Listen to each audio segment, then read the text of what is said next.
कोशिशें करने से हालात बदल जाते हैं। कोशिशें करने से हालात बदल जाते हैं। खुद बिगाड़ी हुई तकदीर का शिकवा न करो। नाजरीन, मैं हूं बिस्मिल आफ्ताब आलम और आप देख रहे हैं उर्दू हिंदी नॉलेज चैनल। आइए, जो सिलसिला चल रहा था उसी में बात करते हैं। सारे क्वेश्चन ऐसे आपके सामने होने वाले हैं जो यूपी टीजीटी के लिए बहुत इंपॉर्टेंट क्वेश्चन होने वाले हैं। और आपको मालूम है, जो पहले से बच्चे जुड़े हुए हैं सभी को मालूम है, जब से यूपी टीजीटी का फॉर्म पड़ा हुआ है 2022 से, वहाँ से लेकर के और आज तक कंटिन्यू सिर्फ यूपी टीजीटी पर मैं बात कर रहा हूँ। तो आपको खुद अंदाज़ा होगा कि क्वेश्चन किस तरह के और कौन कौन से टॉपिक हैं जो शायद बचे होंगे मुझसे। तो हर टॉपिक पे बात कर चुके हैं। आज का पहला सवाल देखिए। पाणिनि ने अपनी तसनीफ अष्टाध्याय में संस्कृत सर्फियात पर लफ्ज़ साजी के कितने कायदे बताए हैं? तो ये किताब आपको याद रखनी है। पहली बात तो यह है कि अष्टाध्याय किसकी किताब है? तो ये पाणिनि जो थे संस्कृत का पहला कवायद निगार है और उसी की ये किताब है। और ये तक्षशिला जो पहली भारत का विश्वविद्यालय था उससे जुड़ा हुआ उसी का प्रोफेसर था।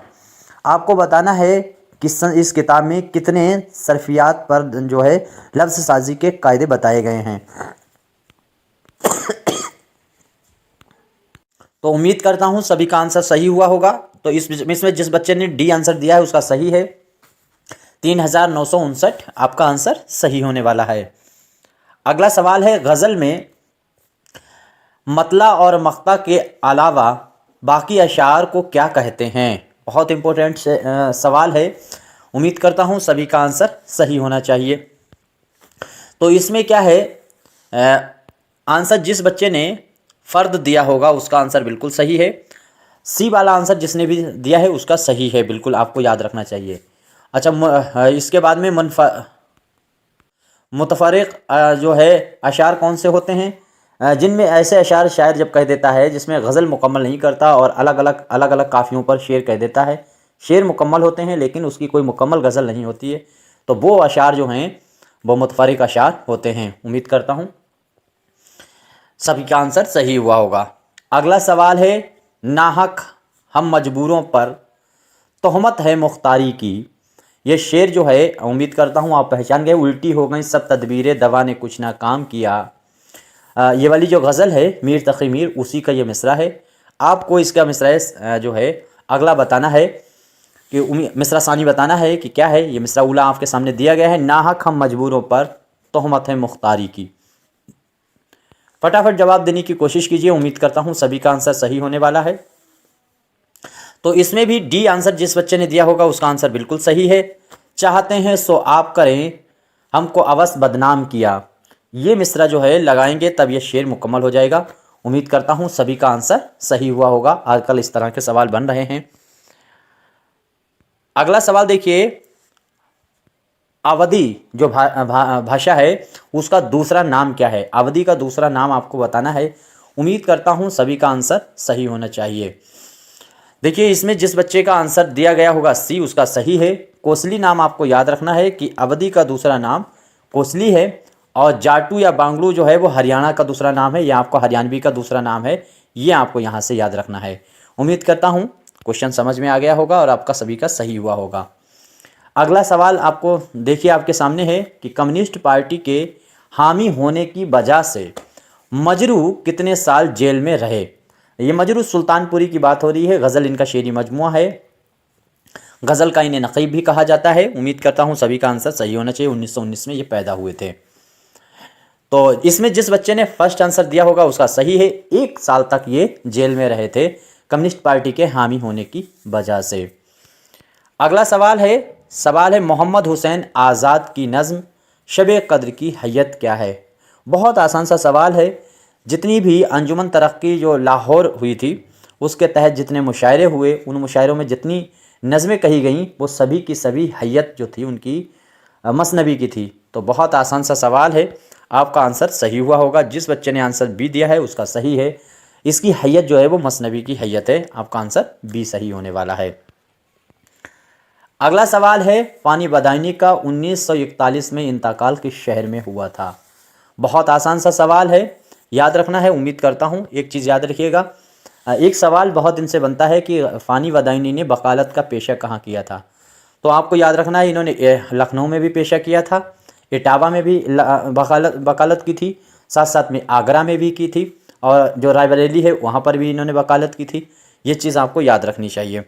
इनका जो इंतकाल हुआ है वो हैदराबाद में हुआ था, आपको याद रखना है। हैदराबाद में ही फ़रहतुल्लाह बेग का इंतकाल हुआ था। इसके बाद में अगला सवाल है अकबर इलाहाबादी। मैं थोड़ा सा जल्दी जल्दी आज बताता हूँ, तबीयत ठीक नहीं है, और आपको इसमें देखना है कि कितने क्वेश्चन गलत होते हैं, कितने क्वेश्चन सही होते हैं। कमेंट करके ज़रूर बताने की कोशिश किया कीजिएगा। अच्छे क्वेश्चन लगते तो लाइक कर सकते, वरना डिसलाइक किया कीजिएगा। अकबर इलाहाबादी ने अपनी अदबी सफ़र का आगाज़ किस सिन्फ से किया है? देखिए, आपका कोई मशवरा है तो 63 86 492 279 मेरा नंबर है। कोई क्वेश्चन गलत होता है उसका स्क्रीन शॉट ले करके आप उस पर भेजिए, और उसमें आप अपना दलील के साथ आंसर दीजिए, तो उसको में करेक्शन किया जाएगा। क्योंकि जो मेरी बुक आने वाली है उसमें मैं चाहता हूँ कि कोई गलतियाँ ना रहें और ज़्यादा से ज़्यादा ऑथेंटिक मेरी किताब हो पाए। तो इसमें क्या है, बहुत समय लग गया है उस किताब को लाने में, 1 साल से ज़्यादा टाइम हो चुका है लिखते लिखते, छाटा भी नहीं करने में। इसमें जिस बच्चे ने आपको आंसर डी दिया होगा उसका बिल्कुल सही है। गज़ल आपको याद रखना है कि अदबी सफ़र का जो आगाज़ किया है अकबर इलाहाबादी ने, वो गज़ल से किया है। बहुत अच्छा। आप में से बताना, एक यूनिक बात है, मरसिया से किसने अपनी अदबी सफ़र का आगाज़ किया था? देखिए कौन बच्चा कमेंट करके बताता है। अल्लामा इकबाल का इंतकाल किस तारीख़ को हुआ था? बहुत आसान सा सवाल है, उम्मीद करता हूँ सभी का आंसर सही होना चाहिए। फटाफट जवाब देने की कोशिश कीजिएगा। तो इसमें जिस बच्चे ने आंसर दिया होगा बी, उसका आंसर बिल्कुल सही है। 21 अप्रैल 1938 में इनका इंतकाल हुआ था। ये आपको किसी भी कीमत पे या किसी भी हाल में नहीं भूलना है। और 9 नवंबर 1878 को इनकी पैदाइश सियालकोट में हुई थी। इसके बाद में अगला सवाल है, अख्तरुल ईमान की मौत से जदीद शायरी के कबीले का आखिरी सरदार उठ गया, किसका कौल है? ये किसने कहा था कि अख्तरुल ईमान की मौत से जदीद शायरी के कबीले का आखिरी सरदार उठ गया? बहुत इंपॉर्टेंट है यूपी टीजीटी वालों के लिए। मैंने क्या कहा ना, मेरी बुक में ऐसा लिखा तुमको मिलेगा कि ये बुक नेट के लिए, जेआरएफ के लिए, टीजीटी के लिए, ये तमाम चीज़ें आप देखते होंगे, तमाशा वीडियो पर में भी देखते होंगे, चैनल पे चलता है, और वीडियो आप बनाते हैं और उसमें क्लियरिटी नहीं आपके सामने आ पाती है कि ये है दरअसल किस एग्ज़ाम के लिए। मैं खुल के कह रहा हूँ, मेरी बुक जो आएगी वो, और जो वीडियो होती हैं वो सिर्फ़ और सिर्फ टीजीटी के लिए होती हैं। देखने को उर्दू का कोई भी स्टूडेंट देख सकता है, फ़ायदा उठा सकता है, लेकिन मैं ये बिल्कुल नहीं कहता कि इससे टीजीटी के लिए, नेट के लिए भी है ये, और ये तमाम दूसरी एग्ज़ामों के लिए है। ये सिर्फ प्राइमरी और टीजीटी के एग्ज़ाम तक के लिए ही होती है। उसी एग्ज़ाम को अगर देना है तो आपके लिए वीडियो इम्पोर्टेंट है।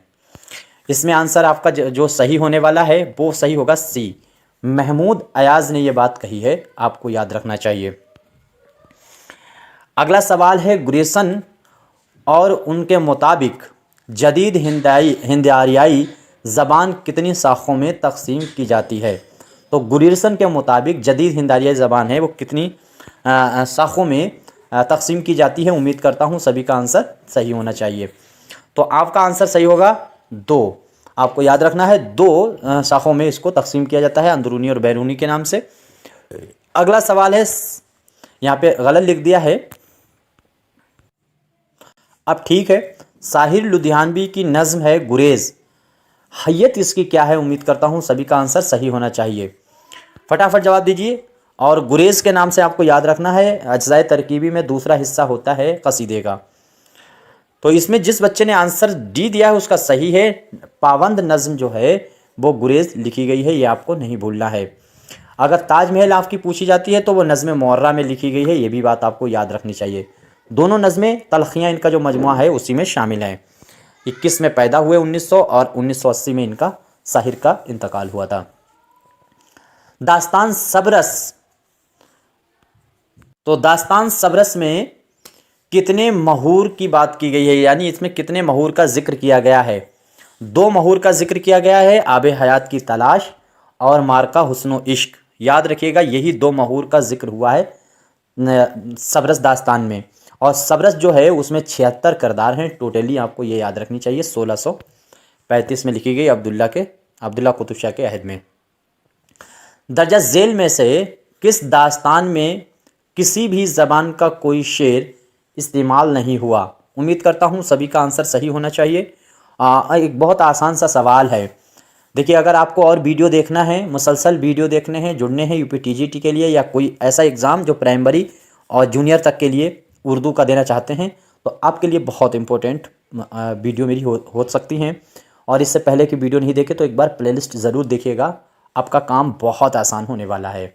मैंने पूरी ताकत पिछले 2018 से मैं कंटिन्यू क्लास लेता हूँ, पढ़ाता हूँ, वीडियो मेरे आते हैं यूट्यूब पे। 7 साल लगभग होने वाले हैं। 15 अप्रैल को 7 साल मुझको यूट्यूब पे पढ़ाते हुए हो जाएगा। तो यूट्यूब पे जब मेरे वीडियो आना शुरू हुए थे तो उस टाइम पर 1-2 शायद गिने चुने चैनल थे उर्दू के। इतना पुराना चैनल है और कंटिन्यू 7 साल का अनुभव लगा हुआ है इस एक एग्ज़ाम के पीछे। पिछला जो एग्ज़ाम हुआ था उसमें भी मेरी वीडियो से बहुत बच्चों ने फ़ायदा उठाया था और 3 मेरे स्टूडेंट जो है वो इसमें सक्सेस हुए थे पिछली बार के टीजीटी में। तो इसमें अब आपका आंसर फटाफट जवाब देने की कोशिश कीजिए। आंसर आपका सही होगा सी, महर अफरोज़ दिलबर आपको याद रखना है। ये वो दास्तान है जो शुमाली हिंद की पहली नसरी दास्तान मानी जाती है। 1770 में ये आई है, लिखी गई है और इसमें किसी भी ज़बान का कोई भी शेर इस्तेमाल नहीं हुआ है। इसके बाद में अगला सवाल है, काबू में हूँ तेरे गो अब जिया तो फिर क्या, खंजर तले कुसू ने टुकदम लिया तो फिर क्या। ये शेर आपको बताना है बागो बहार के किस किस्से में इस्तेमाल हुआ है। पहला दरवेश, तीसरा दरवेश या सरगुज़िश्त आज़ाद वक्त। यहाँ पे वक्त देखिए गलत लिख दिया है, तो अब आपको जवाब देना है आज़ाद वक्त है या फिर चौथा दरवेश।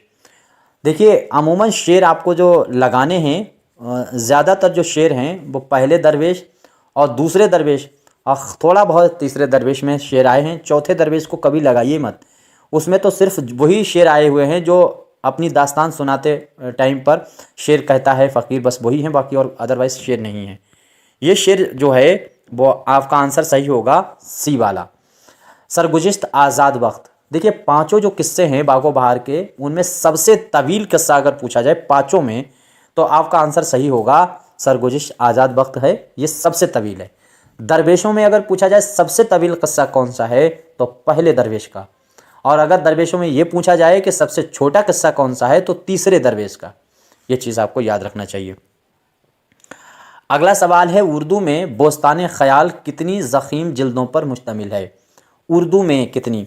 उम्मीद करता हूँ सभी का आंसर सही होना चाहिए, फटाफट जवाब देने की कोशिश कीजिए। तो इसमें देखिए आंसर आपका सही होगा सी, 9। याद रखना, देखो मुहीन एक स्टूडेंट मेरा था, वो पिछली बार सेलेक्ट हुआ था, कल उसका फ़ोन मुझको आया था। शायद वो कह रहा था कि हम अभी भी सर आपकी वीडियो देखते हैं और आगे तैयारी कर रहे हैं। टीजीटी में उसका सिलेक्शन हुआ था, मुरादाबाद साइट में उसका, अलीगढ़ से 25-26 किलोमीटर आगे उसकी ड्यूटी है। और इसके बाद में एक लड़का और था जो राशिद नाम से आता है, और उसका भी सिलेक्शन पिछली बार हुआ था, वह भी मुझको बात करता रहता है। तो ऐसे बच्चे जब आते हैं और निकल के बढ़ते हैं आगे, बहुत अच्छा लगता है चैनल को देख करके, इतना आगे आ गए। तो मैं ये चाहता हूँ कि आप में से भी कोई बच्चा ऐसा हो कि 12 सीट हैं, कुल मिलाकर के 13 उर्दू की सीट हैं, 6 जनरल की हैं, 6 ओबीसी की हैं और एक जो है वो बालिका वर्ग में है। कुल मिलाकर के 13 सीट हैं, 12 सीट आप मान लीजिए, 6 ओबीसी की, 6 जनरल की। तो इनमें से कम अपने चैनल से 4-6 बच्चे तो निकलना चाहिए। पिछले 2.5-3 साल से मैं इसी चीज़ के लिए लगा हुआ हूँ। तो आप पूरी ताकत लगा दीजिए। क्वेश्चन जो नहीं आते उसे नोट ज़रूर कीजिएगा, ये बात याद रखिएगा। सिर्फ याद करने का एक तरीका है या नोट करना। अब आपको जो इस क्वेश्चन पे मैं बात कर रहा था, इस क्वेश्चन में आपको याद रखना है कि 9 जो जिल्दें हैं वो बोस्तान ख़याल की उर्दू में हैं और 8 जिल्दों में अमन दहलवी ने इसका तर्जुमा किया था, लेकिन उनका इंतकाल हो गया तो 7 जिल्दों में ही कर पाए थे। अगर फ़ारसी में पूछा जाए इसकी कितनी जिल्दें हैं तो 15 जिल्दें हैं और ये दास्तान फ़ारसी में लिखी गई थी 15 ही साल में। ये चीज़ भी आपको याद रखना है। अगला सवाल है, ड्रामा निगार हबीब तनवीर किस तहरीक से वाबस्ता थे। तो हबीब तनवीर हैं वो किस तहरीक से वाबस्ता थे।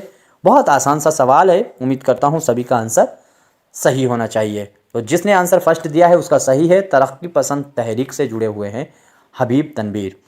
1972 में राज्यसभा के ये मेंबर बने थे, ये चीज़ भी याद रखिएगा। ड्रामा अनारकली का तीसरा बाब का कौन सा है? बहुत आसान सा सवाल है। उम्मीद करता हूँ सभी का आंसर सही होगा। इसमें 3 जो हैं बाब हैं और 13 इसमें जो हैं वो सीन हैं। पहले में 4, दूसरे में 4, तीसरे में 5, ऐसे याद भी रखिएगा। तो इसमें जिस बच्चे ने दिया होगा बी उसका सही है। देखिए आपको इश्क याद रखना, पहला अगर बाब पूछा जाए तो इश्क है, दूसरा पूछा जाए रक्स है, तीसरा मौत है। और जो सलीम का ऐवान आपको रखना है कि पहला सीन है, ये आपको याद रखना, पहला सीन यही है। अगला सवाल है, दास्तान बोस्तान ख्याल के 5 तिलस्मात में से सबसे ज़्यादा दिलकश और दिलचस्प तिलस्म कौन सा है? बहुत इंपॉर्टेंट सवाल है। उम्मीद करता हूँ ये वो बच्चे ही इसका जवाब दे सकते हैं जो कंटिन्यू जुड़े हुए हैं, मुताला कर रहे हैं। मैं एक बार फिर कहता हूँ कि प्रैक्टिस आप खूब कीजिए। एक बात मेरी मान लीजिए कि प्रैक्टिस जो है, अगर आपके क्वेश्चन 100 में 90 के समथिंग सही होते हैं, चाहे मेरी प्रैक्टिस में या अदरवाइज़ किसी की वहाँ आप प्रैक्टिस कर रहे हैं उसमें, तो आप वीडियो ना देखें और ना ही मतलब प्रैक्टिस लगाएं। आप ज़्यादा से ज़्यादा उन टॉपिकों का मुताला करें जिसमें आप कमज़ोर लग रहे हैं। 90 क्वेश्चन अगर आपके 100 में सही हो जाते हैं और 2 घंटा आप वीडियो देखते हैं, आप सिर्फ 10 क्वेश्चन ऐसे मिलते हैं जो आपको नहीं आते और उसकी खातिर 2 घंटा ख़राब कर रहे हैं, तो आप बहुत बड़ी गलती कर रहे हैं। मैं बिल्कुल नहीं चाहता कि व्यूज़ आएँ और खूब हमें व्यूज़ मिलें, हम ये कहें कि देखते रहो देखते रहो देखते रहो, ऐसा बिल्कुल ना कीजिएगा। अगर आप कमज़ोर हैं, 80 से नीचे क्वेश्चन सही कर पा रहे तो वीडियो ज़्यादा देखें। इसमें जवाब आपको देना था, सी वाला आंसर आपका सही है। तिलस्म में अजरामो अजसाम जो है, याद रखिएगा, ये सबसे ज़्यादा दिलकश और दिलचस्प जो है वो तिलस्म होता है। अगला सवाल है, सराब और ज़ेदी का हश्र किसके नॉवेल हैं? बहुत आसान है।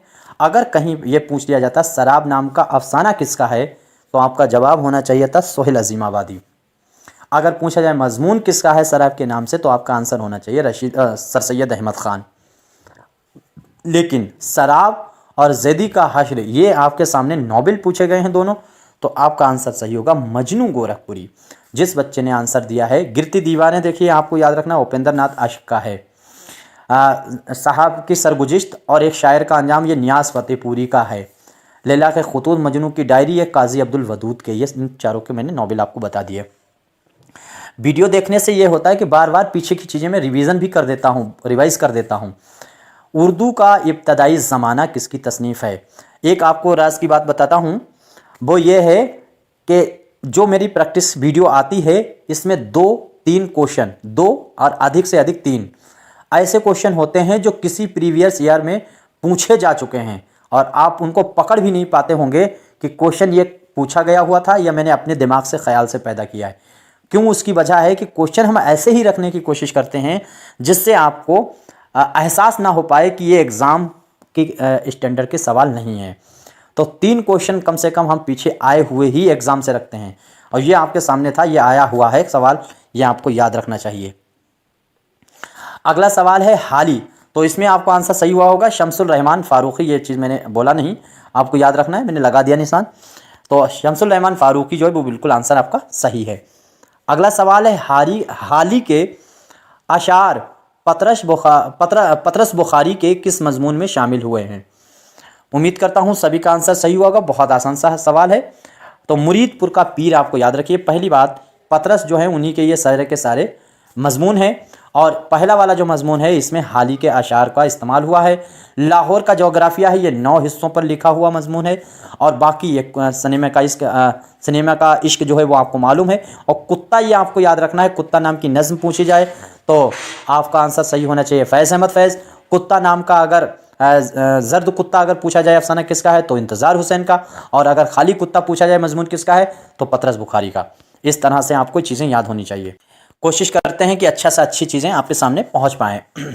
किस अदीब का घर में नाम उलू मियाँ था? ये बहुत आसान सा सवाल है और सभी को मालूम है। देखो, बन्ने मियाँ सबसे घरेलू नाम इनका था सज्जाद का, आपको मालूम ही है। इसमें आपका आंसर सही होगा आल अहमद सुरूर। आल अहमद सुरूर को जो है उलू मियाँ के नाम से जाना जाता था घर पे, ये यहाँ से निकनेम इनका था, ये आपको याद रखना चाहिए। रिचर्डसन उर्दू का कहा जाता है रशीद अहमद सिद्दीकी को, यह आपको यहाँ से याद रख लेना चाहिए। सवाल है कुतुब मुश्तरी को मुरत्तिब करने का काम किसने किया है? तो कुतुब मुश्तरी जो है उसको मुरत्तिब करने का काम किसने किया है? उम्मीद करता हूँ सभी का आंसर सही होगा। और बहुत आसान सा सवाल है, तो इसमें आपका आंसर सही होगा मौलवी अब्दुल हक। सबरस और कुतुब मुश्तरी, निकातुश-शुरा, ख्वाब व ख्याल, ये बड़ी जो तसानीफ़ें हैं वो मुरत्तिब करने का काम मौलवी अब्दुल हक ने ही किया है। कदम राव पदम राव को मुरत्तिब करने का काम जमील जालवी ने किया है। बिकट कहानी को मुरत्तिब करने का काम नूरुल हसन नकवी और साथ साथ में मसूद हुसैन खान ने किया है। जैसे मैं बताता हूँ, इनको एक बार अपने दिमाग में अपनी ज़बान से रिवाइज ज़रूर कीजिएगा, आपको भी ऐसे ही याद हो जाएगा। अख्तरुल ईमान की खुद नविश्त उनके वफ़ात के बाद 1996 में पहली बार कहाँ से शाया हुई? बहुत आसान सा सवाल है, एक चीज़ याद रखिएगा, ये जो है इस आवाद ख़राबे में इनकी किताब नाम है खुद नविश्त का, और ये 15 इसमें कुल मिलाकर के हिस्से हैं, बाब हैं, 15 बाब पे ये लिखी गई है। बाब भी आपको याद रखना चाहिए मैं किस में कितने हैं। तो इसमें आंसर आपका सही होगा बी, दिल्ली उर्दू अकादमी का नाम आपको याद रखना है, दिल्ली उर्दू अकादमी। रसालों से मुताल्लिक सवाल ज़रूर आएंगे, और अब मैं स्पेशल जो है 1 या 2 वीडियो ऐसे लेकर के आऊँगा ताकि उन्हीं 2 वीडियो में रसाले सारे कंप्लीट हो जाएं। बस उतने ही आपको याद रख लेना है, उतने में ही आपका काम हो जाएगा, पक्का 100% हो जाएगा। दर्जा झेल में से दर्जा झेल ज़ुमरों में से सही ज़ुमरे की पहचान करनी है। उम्मीद करता हूँ सभी का आंसर सही होगा। देखिए, गुरेज, बैन और तशबीब, क्या ये सही है? तो आपका आंसर होगा गलत, क्योंकि गुरेज कसीदे में है और बैन जो होता है वो मरसिया में होता है। रुखसत, आमद, बैन, ये क्या सही है? तो बिल्कुल ये सही है और इसकी तरतीब भी ऐसे ही है। लेकिन नीचे देखिए, मक्ता, मतला और रदीफ, ये भी सही है, लेकिन ये गलत क्यों है ये समझिए। गज़ल में पहले मतला आता है, बाद में मक्ता आता है, तो इस लिहाज से आपका ये आंसर गलत हो जाएगा। वरना अगर इस लिहाज से देखोगे कि सिन्फ के एतबार से किस सिन्फ में कौन से अज्जा आते हैं, अज्जा तरकीबी होते हैं, तो सही है फिर, क्योंकि गज़ल में मक्ता भी होता है, मतला भी होता है, रदीफ भी होता है, काफिया भी होता है, उसने मतला भी होता है। तो यहाँ पर मक्ता और मतला और रदीफ दे दिया है, लेकिन तरतीब सही नहीं है। और ऑप्शन चाहिए, या तो फिर आपको नीचे कूट दिया गया हो कि ए बी सही है, बी डी सही है, वो भी दिया नहीं गया है, तो आपको आंसर ये गलत ही मानना है, चूँकि तरतीब ठीक नहीं है। और बाकी रुखसत, आमद और बैन की ये तरतीब बिल्कुल सही है, दुरुस्त है। आगे नीचे दे दिया है गुरेज, तशबीह, हुस्न मतलब, तो आपको मालूम ही है कि ये जो है ये भी गलत है। नीचे वाला डी वाला जो आंसर है वो भी गलत होने जाए। गुरेज तो है ठीक है, लेकिन तशबीह यहाँ पे पहली बात तो दे दिया। दूसरी चीज़, तशबीह होता है वो भी गुरेज से पहले होता है, तो वो भी आंसर गलत है। आंसर यहाँ पर सिर्फ और सिर्फ बी वाला सही होगा, जिसने दिया है उसका सही आंसर होगा। दाखिलत पर किस दबिस्तान में, देखो दास्तान लिख दिया, दोस्तान लिख दिया, समझ लीजिए दाखिलत पर किस दबिस्तान में जोर दिया गया है। अब सही है, उम्मीद करता हूँ सभी का आंसर सही होगा। तो इसमें जिस बच्चे ने लखनऊ दिया है उसका आंसर सही है। दाखिलत जो है वो लखनऊ में होगी, वो दिल्ली में होगी। याद रखिए, दाखिलत है, छोटी बहरों का इस्तेमाल है, सहले मुमतना है, बिछड़ने की बातें हों, महबूब से दूर रहने की बातें हैं, बेवफाई की बातें हैं, और साथ साथ में गरीबी की बातें हैं, बेरोज़गारी की बातें हैं। इन तमाम चीज़ों की अगर बात है तो वो लखनऊ दिल्ली ही होगा।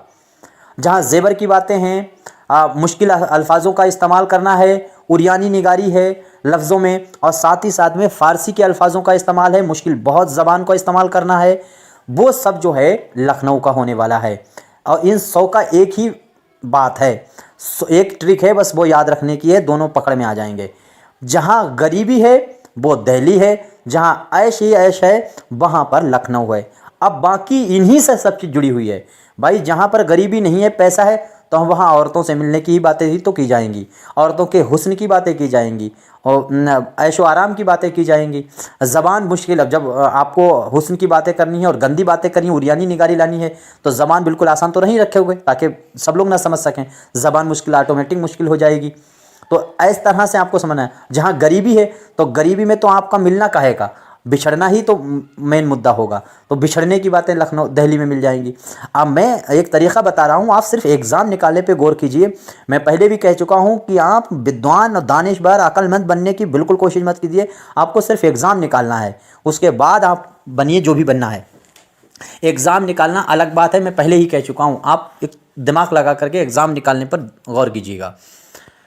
अगला सवाल देखिए, उर्दू कसीदा निगारों में सौदा सबके सुर्खेल हैं, बहुत बार पूछा जाने वाला ये कॉल है। उम्मीद करता हूँ सभी का आंसर सही होगा। तो जिसने इसमें बी दिया है उसका सही है अब्दुल सलाम नदवी, बिल्कुल आपको याद रहना चाहिए। अगला सवाल है, दर्जा झेल में से कसीदे में 2 मतला और 48 अशार हैं, वो कसीदा आपको बताना है इसमें जिसमें 2 मतले हैं और 48 अशार हैं। तो आपका आंसर उम्मीद करता हूँ सभी का सही हुआ होगा, फटाफट जवाब देने की कोशिश कीजिए। देखिए इन चारों को समझ लीजिए। हुआ जब कुफ्र साबित है वो तमगाए मुसलमानी, तो जो कुफ्र की बात हो तो जाहिर सी बात है मज़हब की बात होगी, यानी ये नातिया कसीदा, एक चीज़ यहाँ से क्लियर कीजिए। सौदा का लिखा हुआ कसीदा है, 2 मतले हैं, 48 अशार हैं। दूसरा कसीदा जो नीचे दिया गया है ये है चरख जब से अब लक़े अय्याम पर सवार, ये भी सौदा का है, इसमें 81 अशार हैं और मतला सिर्फ़ और सिर्फ एक है।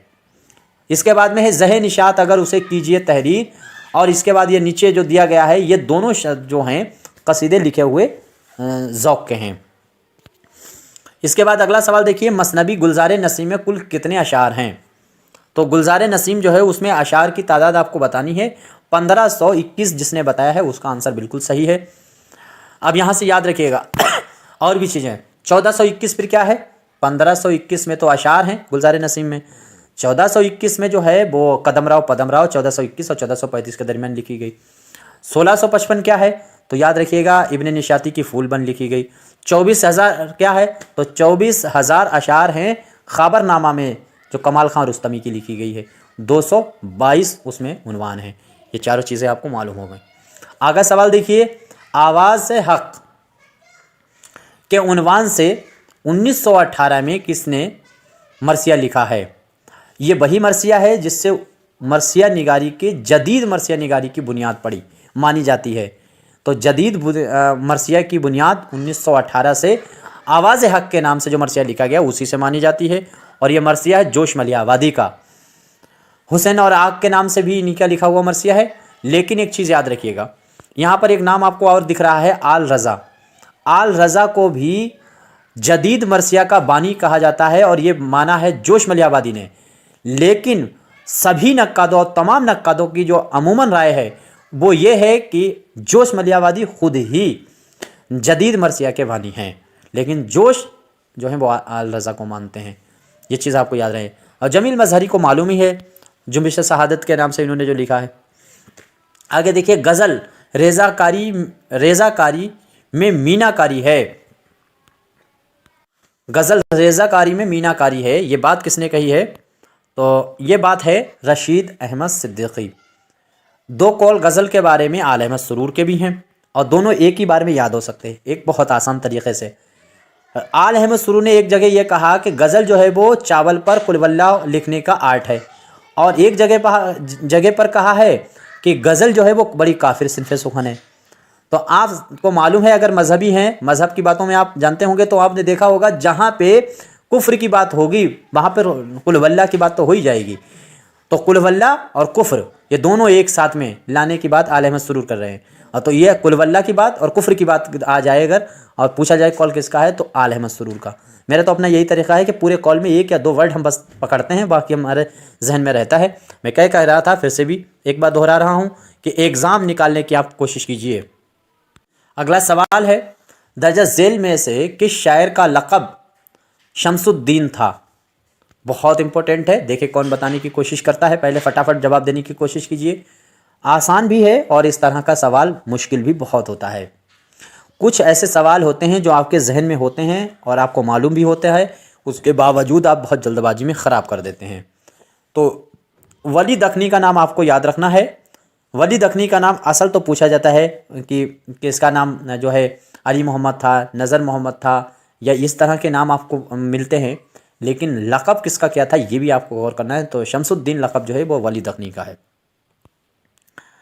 अगला सवाल है, सैयद अब्बास मिर्ज़ा किसके वालिद का नाम है? तो सैयद अब्बास मिर्ज़ा, उम्मीद करता हूँ सभी का आंसर सही हुआ होगा। तो जिस बच्चे ने इसमें जवाब दिया होगा शाद अजीमाबादी, उनका आंसर सही है। सैयद अब्बास मिर्ज़ा इनके वालिद का नाम है। उम्मीद करता हूँ सभी का नाम इसमें नीचे जो आंसर आपको दिख रहा है फैज़ अहमद फैज़ सुलेमान इनके वालिद का नाम था। इर्तक़ा किस सिन्फ़ की अहम ख़ुसूसियत है? इर्तक़ा किस सिन्फ़ की अहम ख़ुसूसियत है? फटाफट जवाब देने की कोशिश कीजिए। उम्मीद करता हूँ सभी का आंसर सही होगा। तो नज़्म आपका आंसर सही होने वाला है। नज़्म जो है इर्तक़ा जो है उसकी अहम ख़ुसूसियत में से माना जाता है। अगला सवाल है कि फ़ानी बदायनी ने पहले तख़ल्लुस शौकत इस्तेमाल किया, बाद में किस सन में फ़ानी तख़ल्लुस इस्तेमाल करना शुरू किया? तो उम्मीद करता हूँ सभी का आंसर सही होने वाला है। इसमें आपका आंसर सही होगा, जिस बच्चे ने बी आंसर दिया उसका सही है। 1899 में इन्होंने फ़ानी ने अपना तख़ल्लुस फ़ानी इस्तेमाल करना शुरू कर दिया था। अच्छा, इनके बारे में थोड़ा और देख लो। 90 जो आपको दिख रहा है 1890, इस सन में तो फ़ानी ने शेर कहना शुरू किया था। दूसरी चीज़ एक आपको याद रखनी चाहिए कि फ़ानी जब अलीगढ़ में थे तो अलीगढ़ में 1906 में इनका जो दीवान था वो चोरी हो गया था। ये भी चीज़ आपको याद रखनी चाहिए। और दूसरी इसके अलावा ये 1926 में क्या है, 1926 भी बहुत इंपॉर्टेंट सन है और मेरे जहन से कुछ स्लिप हो रहा है, याद नहीं आ रहा, लेकिन खैर। अब अगला सवाल है कि शायर की शायरी पर उरियानी और फहाशी का इल्ज़ाम लगाया गया। बहुत आसान सा सवाल है। उम्मीद करता हूँ जिन्स परस्त भी कहा जाता है, तो जिन्स परस्त कहा जाता है मीरा जी को। आंसर आपका सही होगा नून मीम राशिद। ये इल्ज़ाम जो है वो नून मीम राशिद पे लगा है, उनकी शायरी पे लगा है। इसके बाद अगला सवाल है फ़िराक गोरखपुरी का इंतकाल 1982 में हरकत क़ल्ब रुकने की वजह से किस शहर में हुआ था? किस शहर में हरकत क़ल्ब तो किस शहर में हुआ है? उम्मीद करता हूँ सभी का आंसर सही हुआ होगा। तो इसमें आंसर जिस बच्चे ने दिल्ली दिया है उसका आंसर सही है। फ़िराक गोरखपुरी का इंतकाल दिल्ली में हुआ था। इसी तरह से मखदूम का इंतकाल दिल्ली में हुआ था दिमाग की नस फटने से, और हार्ट अटैक की वजह से फ़िराक गोरखपुरी का इंतकाल दिल्ली में हुआ था। यहीं तक क्वेश्चनों पे बात करते हैं। कोई क्वेश्चन गलत हुआ है ज़रूर बताइएगा। थोड़े ज़्यादा क्वेश्चन थे तो मैंने जल्दबाजी भी की है, और अगर आपको लगता है स्लो बोले हैं तो स्पीड बढ़ा करके आप देख सकते हैं। कोई क्वेश्चन गलत है ज़रूर बताइएगा। मैं फिर कहता हूँ मशवरा भी आपका कोई हो तो दे सकते हैं, और क्वेश्चन जो आपको नहीं आते वो आपको नोट करना चाहिए। फटाफट जवाब देने की कोशिश भी आप कर सकते हैं जब आपको आते होंगे। शुक्रिया, धन्यवाद।